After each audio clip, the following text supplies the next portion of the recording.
ஆங்கில 5வது எழுத்தின் பெயர்.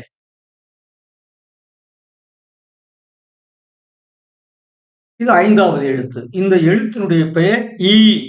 ஒரே ஒரு நெட்டு உயிரொலி. E for eel, eel. 2வது எடுத்துக்காட்டு E for eagle, eagle, eagle. இந்த 2 எடுத்துக்காட்டு எதை வேண்டுமென்றாலும் நாம் கூறலாம். மேலும் சில எடுத்துக்காட்டுகள் each, ease, east, eat, ego, egress, egret, eke, eve, even. பாருங்கள், ஈ என்ற எழுத்தினுடைய பெயர் ஈ.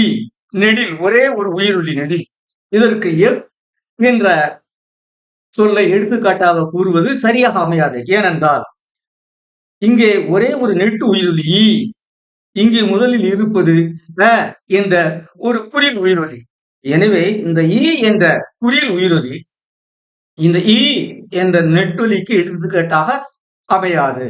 எனவே so E for F is not an apt example.